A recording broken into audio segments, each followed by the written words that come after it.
Jayo Radha Madhava Kunja Bihari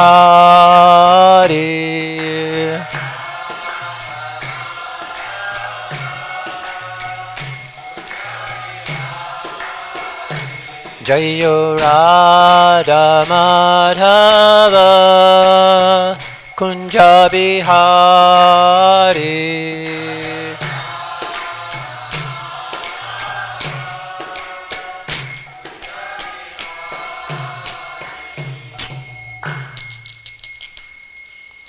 Jam Viṣṇu Pad Padamamsa Parajacharya Āśutoṣa His Divine Grace A.C. Bhaktivedanta Swami Prabhupada Ki Jai. Jam Viṣṇu Pad Padamamsa Parajacharya Āśutoṣa Shringa Guru Śrīla Bhakti Siddhanta Saraswati Goswami Maharaj Ki Jai. Ananta Koti Vaishnava Vrinda Ki Jai. ISKCON BBT Founder Acharya Srila Prabhupada Ki Jai. Namacharya Srila Haridas Thakur Ki Jai. Premsiko Shri Krishna Chaitanya Prabhu Nityananda Shri Advaita Gadadhar Sivasari Gaur Bhaktivinoda Ki Jai. Shri Shri Radha Krishna Gopi Gopinath Shama Kund Radha Kund Giri Govardhan Ki Jai.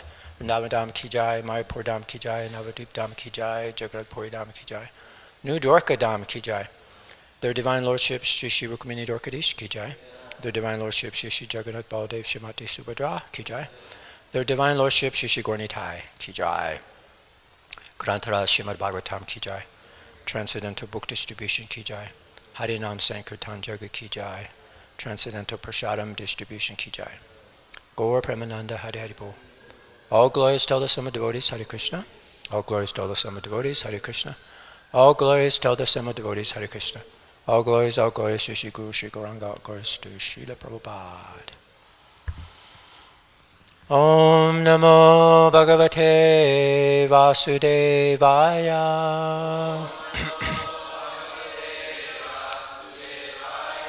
Om Namo Bhagavate Vasudevaya.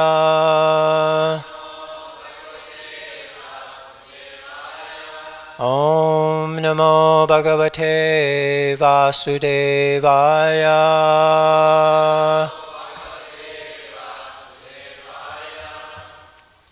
So today we're reading from the Srimad Bhagavatam, 4th Canto, Chapter 2, text number 10. And I gave class last time, and this word came up. Anyone remember what that word was? DARPA. Sorry? Anybody remember what it means? But remember when Dakṣa had 13 daughters, and they became 13 mothers? So the 8th mother was named Unnati, which was progress. And she gave a son named Darpa, which means arrogance and pride. So this is what we're going to talk about today. And this is Dakṣa. So let's dive right into the verse. Here we see Dakṣa's insulting Lord Śiva in front of everybody with his arrogance, showing his arrogance, his pride, and actually envy. So today's verse. Ayam tu loka-pālānāṁ yaśo-ghno nirapatrapa sadbhir ācaritaḥ panthā yena stabdhena dūṣitaḥ ayam tu loka-pālānāṁ yaśo-ghno nirapatrapaḥ sadbhir ācaritaḥ panthā yena stabdhena dūṣitaḥ ayam tu loka-pālānāṁ yaśo-ghno nirapatrapaḥ sadbhir ācaritaḥ panthā yena stabdhena dūṣitaḥ.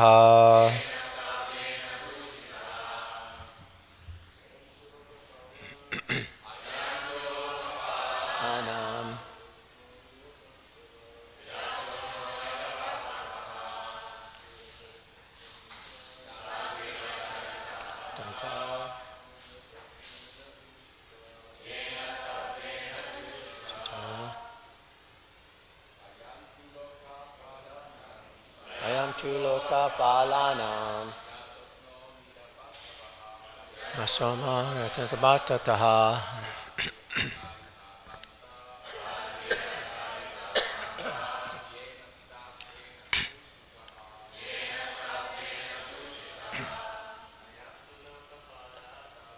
Ayam tu loka-pālānāṁ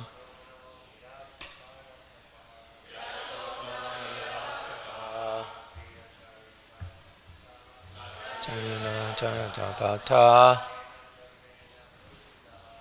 yena stabdhena dūṣitaḥ ayam tu loka-pālānāṁ yaśo-ghno nirapatrapaḥ sadbhir ācaritaḥ panthā yena stabdhena dūṣitaḥ. Vaishnavis. Ayam tu loka-pālānāṁ yaśo-ghno nirapatrapaḥ sadbhir ācaritaḥ panthā yena dūṣitaḥ.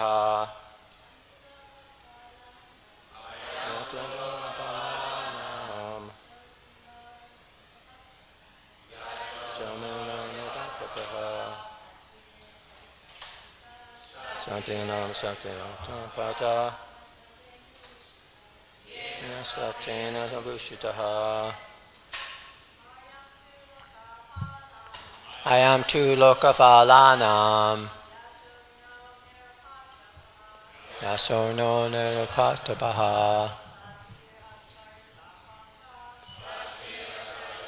panthā yena stabdhena dūṣitaḥ. Ayam, he, Śiva, tu, but, loka-pālānāṁ, of the governors of the universe, yaśaḥ-ghna, spoiling the fame, nirapatrapaḥ, shameless, sadbhir, by those of gentle manner,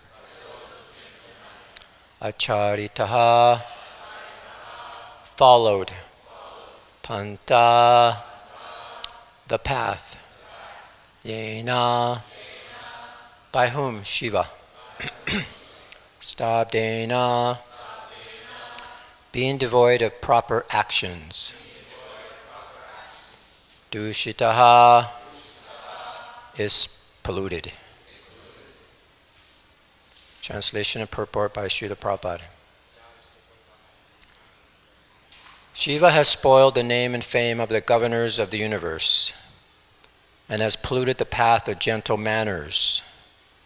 Because he is shameless, he does not know how to act. Purport. Dakṣa wanted to impress upon the minds of all the great sages assembled in that meeting that Śiva, being one of the demigods, had ruined the good reputations of all the demigods by his unmannerly behavior. The words used against Lord Śiva by Dakṣa can also be understood in a different way, in a good sense. For example, he stated that Śiva is yaśo-ghna, which means one who spoils name and fame. So this can also be interpreted to mean that he was so famous that his fame killed all other fame.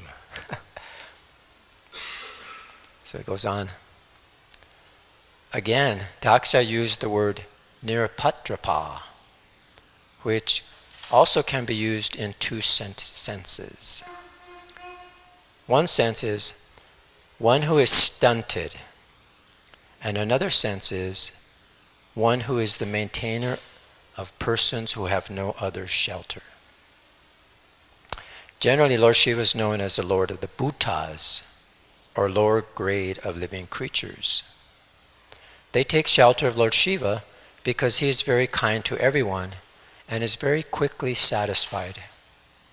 Therefore he is called Āśutoṣa. To such men who cannot approach other demigods or Viṣṇu, Lord Śiva gives shelter. Therefore the word nirapatrapa can be used in that sense. Om Jnana Timanandasya Gyananjana Salakaya Chakshus Unmilitam Yena Tasmai Shri Gurave Namaha Shri Chaitanya Manobhistam Stapitam Yena Bhutale Swayam Upagadamayam Dadati Swapadantikam. Jai Shri Krishna Chaitanya Prabhu Nityananda Shri Advaita Gadadhar Shivasari Gaura Bhaktavinda. Hare Krishna, Krishna Krishna, Hare Hare. Hare Rama, Rama Rama, Hare Hare. Namo Viṣṇu Padaya Krishna Prastaya Bhutale Shrimate Jaya Pataka Swami Nityanamane Namachari Pradayane Nitya Kripa Padayane Gorakata Damadara Nagar Gramatarane. Namo Viṣṇu Padaya Krishna Prastaya Bhutale Shrimate Bhaktivedanta Swami Nityanamane Namaste Saraswati Deve Gauravani Pacharane Nirasesha Sunyavadi Paschacha Desatadane Vancha Kalpa Tubhischa Kripa Sindhu Bhavacha Patitanam Pavanebhyo Vaishnavebhyo Namo Namaha. Okay, so the verse one more time. Shiva has spoiled the name and fame of the governors of the universe and has polluted the path of gentle manners. Because he is shameless, he doesn't know how to act. Actually, you could just say we could say that about Dakṣa also. Doesn't know how to act. I don't know if you could see that. Very good. Could have made it more contrasty. But just to give you an over picture here from our friend Gauranga Darshan, he gives a nice breakup here. And this is where we are in this section. We're in text 10, so this is where Dakṣa is insulting and actually curses Lord Śiva. And then he breaks it down into these different areas, talking about how, he's just criticizing, constantly criticizing Lord Śiva. How he's so inauspicious, or he's auspicious in name only. And then he only married his daughter because he was forced to. And so, he curses him that he shouldn't receive the share of the sacrifices. So anyway, we heard in the beginning several times in many of the classes that he's claiming that he's only speaking about manners of gentle persons, and he's not speaking out of ignorance or envy. But actually he's just pretty much saying that's what he's doing. Because the purport Prabhupada explained for that verse number 9, that actually Lord Śiva was envious of Dakṣa from the very beginning. And then we're in text number 10 here. This is the core insult right here. You're spoiling the name and fame of the governors. You're shameless. You don't know how to act. And in the purport, Prabhupada breaks it down, saying that actually we could look at this in a different way. We can actually see how he's glorifying Lord Śiva. And we'll break that down. I made a nice chart of all the different ways from this particular section where he's blaspheming him. I break it down into how we can look at it in a different way.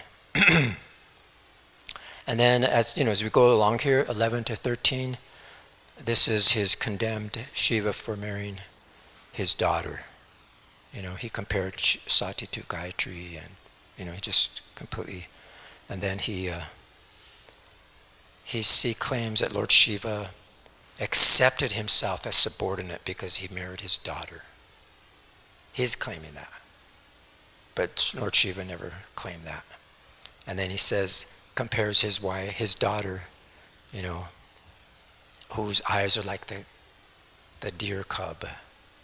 And then he claimed that Shiva's eyes are just like, a monkey. Is that what it was? I think, yeah. And then, anyway, he said he's just pretending to be an honest person. And so, it just goes on. So many insults about his lifestyle, how he lives in these filthy places, these crematoriums.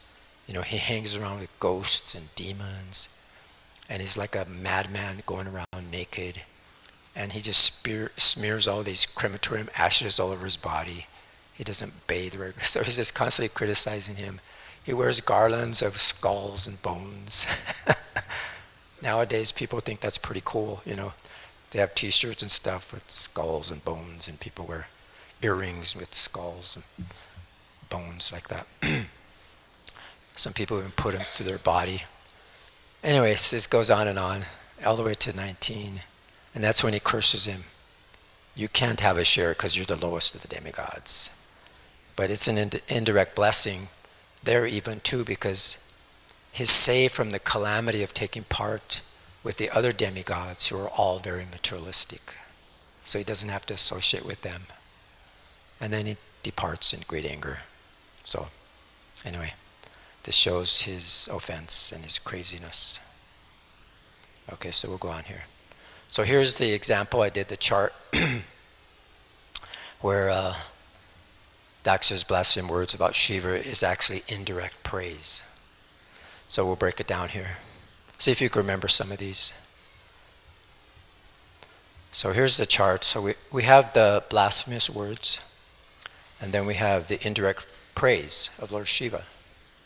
So this is from our text today, number 10. So remember nirapatrapaḥ? Remember what that means? Is shameless. What is the actual praise that represents? Remember?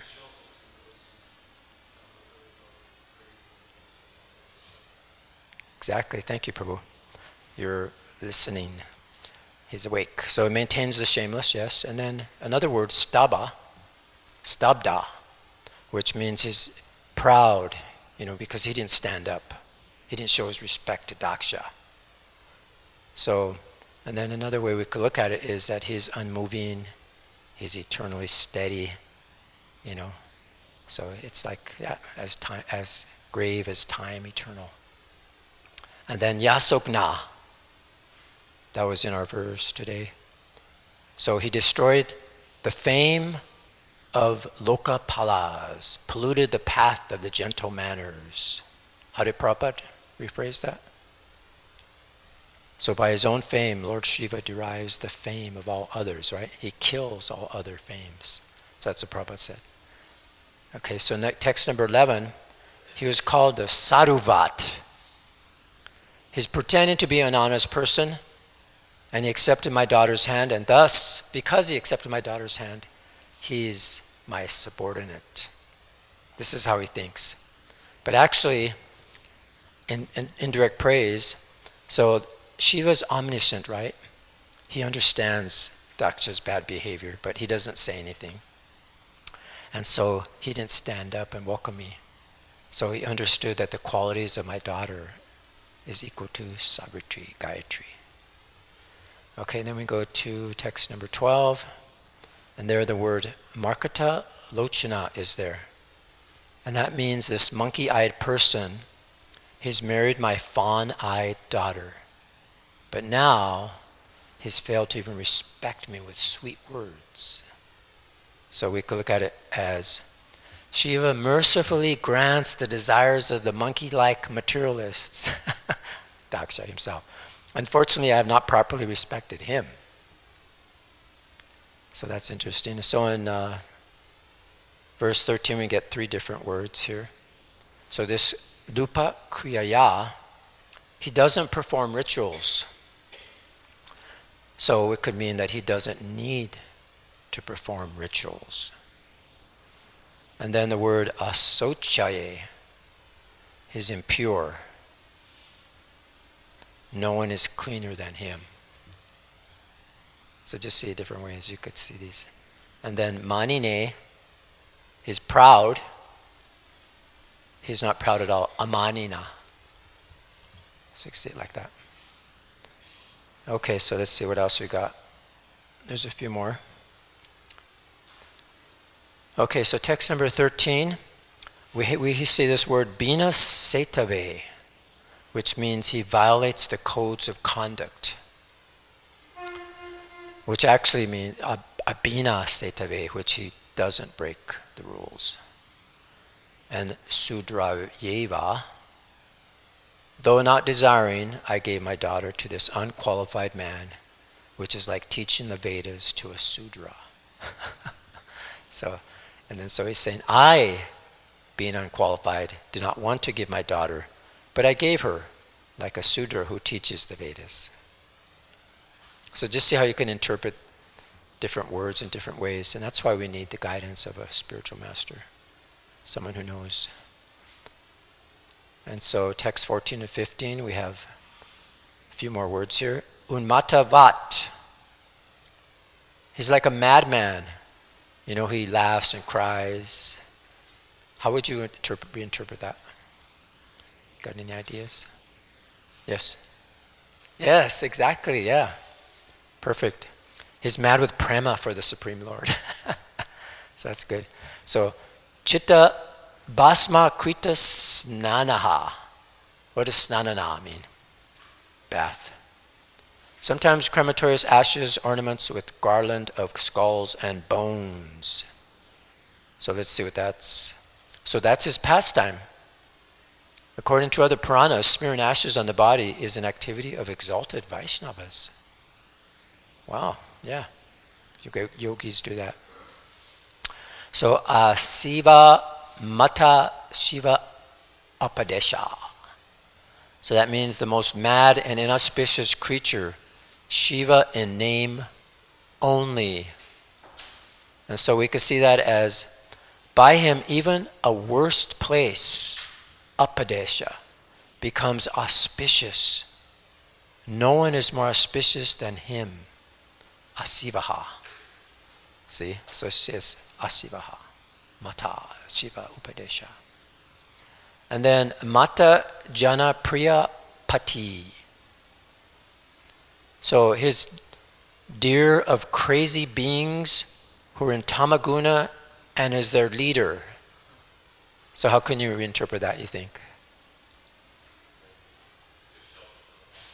Yeah, he gives shelter to the crazy people. He mercifully accepts even the most ignorant and gradually elevates them to spiritual consciousness. Actually, there's a few more here. Okay, so this is the 16th verse. So, nasta socha, unclean. So just the opposite, right? He purifies even the unpure. See? And so, unmaranata, he's the Lord of the ghosts. He is merciful even to the mad. And then, duride, has impure heart. How could they say that? So how would you say it? Duride, has impure heart. His mind is merciful even to the sinful. So the heart is like the mind, they say is impure.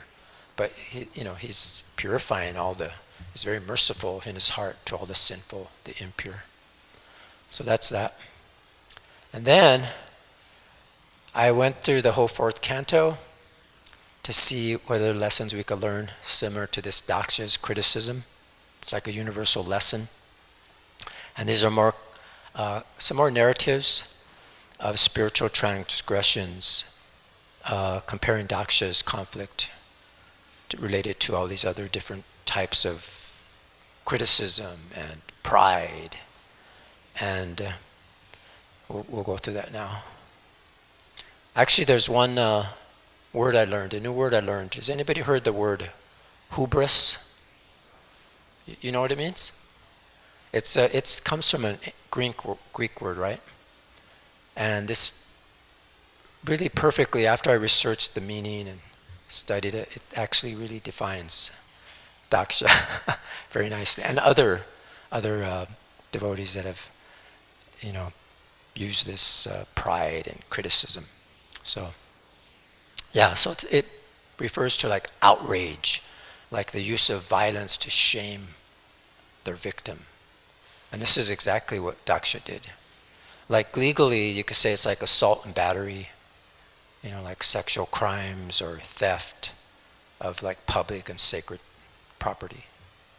So anyway, let's go in and see all these comparisons here. So here's the example of the different devotees or different personalities. And this is the nature of the offense. and the connection to Dakṣa's conflict, and this is what we could learn, the lesson we could learn from that. So here, of course, we have Dakṣa and Lord Śiva. Oh, it's kind of small up there. Can you see that very good? I didn't realize it was that small, but I'll just point it out to you. So this is his pride and blasphemy. This is like a Vaishnava aparad. So Dakṣa is fueled by his ego and illusion, and he tries to judge Lord Śiva, And so this is a connection. So this envy and pride destroys even exalted persons. And so here we have the spiritual glories versus the material glories. So just like we were reading how the mother of progress, who gets so many opulences, material things, it's very different than spiritual opulences. But if you get these material glories, you can become very much proud. Okay, so then we have, in this particular canto, we have Durasa Muni versus Ambarish. And he's offenses a pure devotee, Vaishnava Aparad. And so Dakṣa did the same thing, of offending the devotee. And so actually we see that an offense against a Vaishnava is like a mad elephant offense. And it destroys our spiritual progress. So we have to have devotion always, it's supreme. And then we have King Vena. This is where I learned that word, his downfall. So his hubris and irreligion. So he was puffed up with pride. And he banned all religious practices. And, he demanded that they worship him. So this is really, really showing his blasphemy and his mentality, puffed up mentality. So this parallels Dakṣa also, showing his such an offensive behavior, thinking that he was the one to be glorified, right? And so we see that this is where the lesson, there will be cosmic justice and for his narcissism. And so this shows here, this showed that he was his destruction. And then we have Bhrigu Muni versus Nandishvara, the contamination by anger, and then just multiplied, and cursing, counter-cursing. And this shows the contagiousness nature of it. And so this shows the excessive, deluded by Shiva's illusion. So Shiva has Maya. He was thinking Maya, that Shiva was something that he's not. And so this shows our loss of discrimination. Anger, how there was describing from the Bhagavad Gita, first contemplating the senses, then develops attachment, lust, and then from lust, it never satisfies, so you become angry, and then deluded, right? And then your intelligence is lost, and then you fall down, like that. So, and then we have this wonderful story in this allegory, King Paranjana, which is all about King Parichanabharhishat, which is actually talking about us, ourselves. So this is the entanglement we get in materialism. The king, which represents the soul, he became contaminated by the intelligence, which is the wife, the queen. And so, he just tried to enjoy. And so this shows how Dakṣa, his ritualistic piety, divorced from devotion. And so what we learn from this is that if we just base our life solely on material senses, gratification, things like that, then we actually are lost. And then we have Dhruva Maharaj. This story is coming up. And his stepmother, Suruchi. So he was insulted. He was a pure devotee. And, wounded his prestige as a Kshatriya. And so this illustrates the law of the Vaishnava aparad again, that even if it's indirect or whatever, it has an effect. So this is it. So we learn that we should be tolerant, like Śiva. Even though they was offended, there is going to be some reaction. Okay, so that's that. So here's, we see the conflict between Lord Śiva and Dakṣa. So this was a very deep-seated rivalry with curses, and we see the self-immolation of Sati there, and ultimately the whole sacrifice was destroyed. So we see later, we heard the story about how Dakṣa later arranged for a great sacrifice for the pacification of the entire universe, and invited all the demigods, including Brahma and Viṣṇu. But he deliberately did not invite Lord Śiva or Sati. He thought he was unworthy. And when Sati went there against Shiva's advice, she realized that they're not offering anything to, even though they didn't greet her, except for her mom and sisters. They didn't offer anything to Lord Śiva, and so she thought it was a great offense. And so she actually called out Dakṣa about that, and she decided that her body was contaminated for hearing the offenses and having this body born from an offender. So she just, burned it to ashes in this yogic trance. And actually she came there with about 20,000 of these ganas, which is Lord Shiva's attendants. And they witnessed this, and they were so,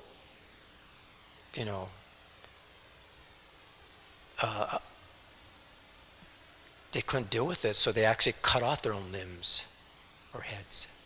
It's described in the Shiva Purana, in grief and shame. So that's what happened, you see. She just self-immolated her body. So we see here, so what was the retaliation? So when those surviving ganas informed Lord Śiva about Sati's death, then Lord Śiva became so angry that he plucked out some of his hair, like a cluster, and he just threw it down. And what came out was Virabhadra. He's like a terrifying leader of all the ganas. And he had like 2,000 hands. And it's described that Mahakali was actually born at the same time too. And so what did Śiva do? He ordered him to destroy the sacrifice entirely. And everyone, it's described in the Purana, even Brahma and Viṣṇu or Indra, if they should resist. So he said, so there was a great battle that came. So he marched there with all these corps of ganas and yoginis and bhūtas. And they actually, it's described, I don't know how accurate this is, but in the Viṣṇu Purana that actually Viṣṇu appeared to defend his devotee, Dakṣa. And Virabhadra struck him on the chest. And, and he stunned even his famous discus. So Viṣṇu actually withdrew. And then, so what happened is, they mutilated all these people that were there. Like we know Bhaga's eyes were plucked out, Pushan's teeth were knocked out, and Bhrigu's mustache was pulled because they were offended in different ways like that.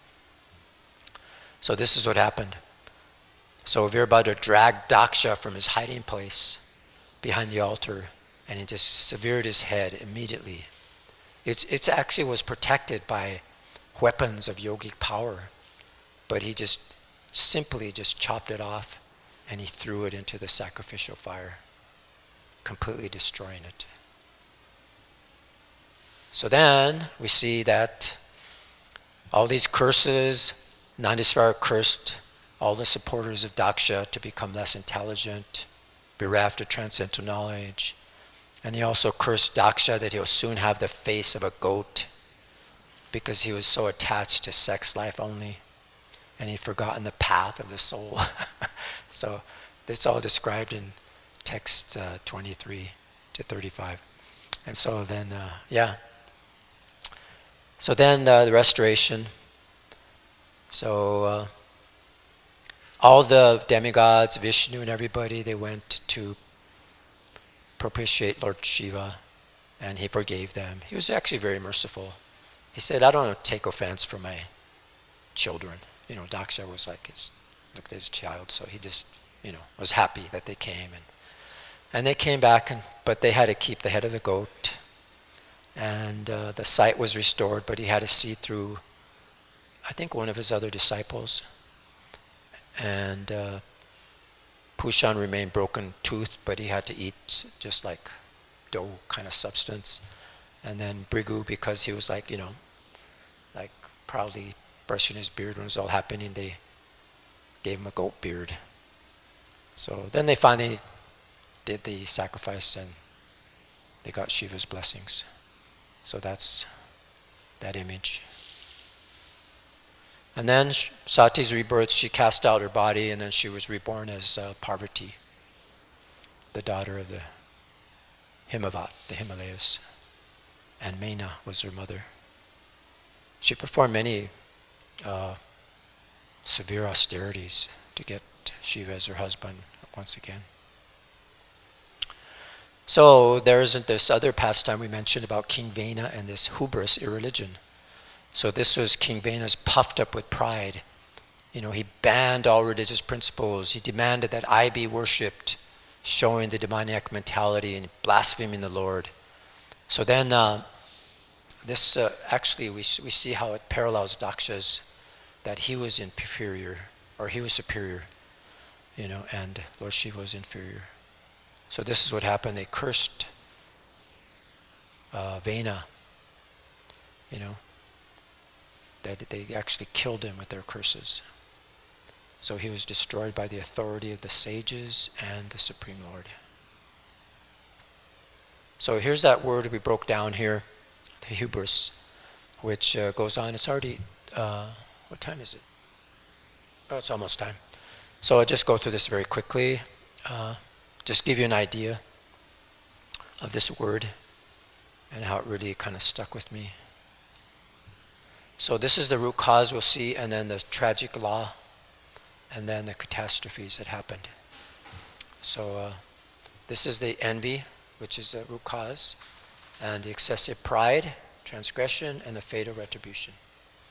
So we see that this internal emotion, flourishing condition, and then it's very dangerous because you become overconfident.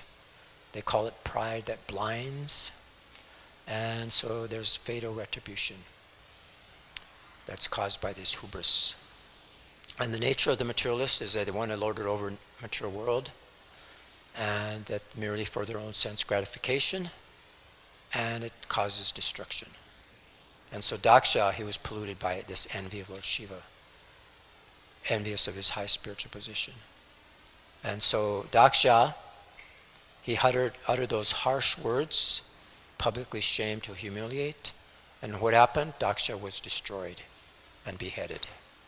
So that's the key traits here. We're going to see that the superiority complex, ill-treating others, makes we ourselves seem superior, and it violates the divine limits of moral laws, and the loss of reality. One loses reality. Sees what reality is. So that's just that idea there. And then I brought it to some more modern contexts.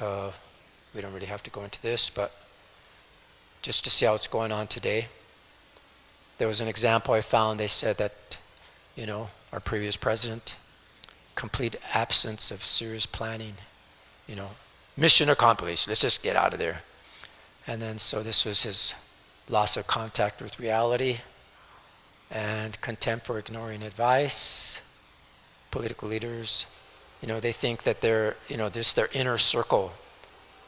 They marginalize other people, and they become very puffed up, like Dakṣa. And so this Tony Blair was thinking that his unshakable belief that they will vindicate it by history or God. It's like Dakṣa, manners of gentle persons justifying his shameful abuse. Anyway, there's corporate leaders who did all kinds of illegal things, and then they were sent to prison. So that's that. And then the other analogy of the burning city. This was the story of Puranjana that's coming up. It's about us, just to show that image. But I think I'll just stop here. It's 8:30, and see if there's any comments or questions. And we'll just wrap it up from there. And so maybe we can open up the discussion, get some ideas of how we can apply these two paths to ourselves. One, we see progress, right? Leads to pride. We have a modern road, it just leads to darkness, like the fog. But if we have our spiritual path, it's like a very natural path and leads to beauty. So maybe we could see how we can apply that in our lives today. Anybody have any ideas? How we can see these two paths in our own, how we can maybe recognize this pride, subtle envy or pride, how to avoid this superiority, inferior mentality, how to respect, how to avoid criticizing others. Any ideas? Comments, questions, realizations? What do you think? In other words, how do we take this personally? How do we bring it out in our own lives? Just to kind of spark some discussion, maybe. Hare Krishna. Maybe we can reassess our intentions for why we're doing things. Sorry? Maybe we can reassess our intentions for why we're doing things. Dakṣa is performing this big yajna. It seems like it's for a sacrifice, but actually it's pretty much to glorify himself. Yes. Yeah. So we know Lord Chaitanya told us about this, not to criticize others. What does he say? To nod. Yeah. So we should always maintain the humble position. This pride is very, very difficult to overcome. And also we see Lord Śiva, his forgiveness. He was very, very forgiving. Great personality. So yeah, there's someone else. Oh, go ahead, I'm sorry. Prabhupada said, never forget the brothel that we fell out of. That's one way to always be humble. He said, never forget where we came from before practicing Krishna consciousness. Exactly. Because the mind can come up with so many different ways to become puffed up. That's true. I was just listening this morning to Jayapataka Maharaj, who was saying how never jump over the hand that feeds you. Like thinking we become more intelligent than the spiritual master. Oh, I learned something new. My spiritual master doesn't even know that I know this and I know that. And then we become proud and puffed up. And then you actually lose all your spiritual assets. Yes, was there someone else there? Comments, questions, realizations?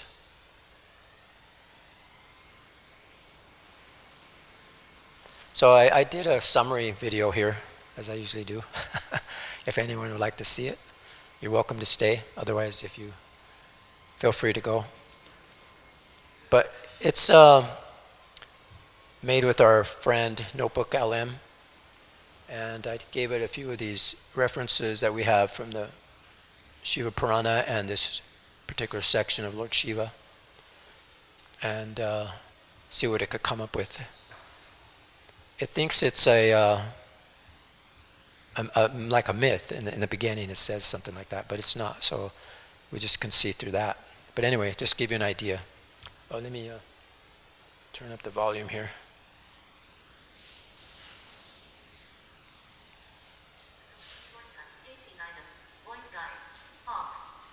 Okay. Alrighty. So let's get out of there. Voice guide on. Okay.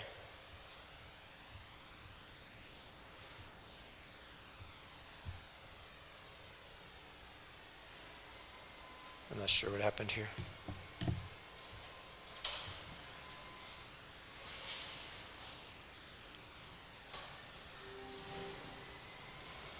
Smart Hub for items home. Apps. Smart Source. Sources 6 items TV. PC on TV. PC on TV secured by NOS. Access your PC Mac 2 items. Apple AirPlay. That's weird.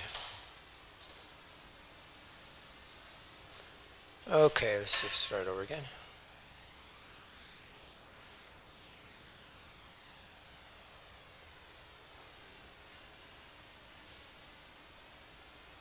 Sorry guys, doesn't want to play.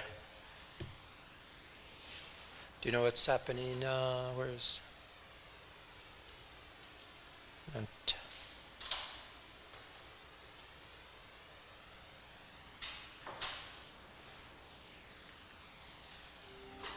Smart Hub for items home. Oh well, sorry Prabhus. But you have time? Yeah, next time. Next time we'll see it. Thank you for your kind attention. Our glories to Srimad Bhagavatam. Our glories to Srila Prabhupada.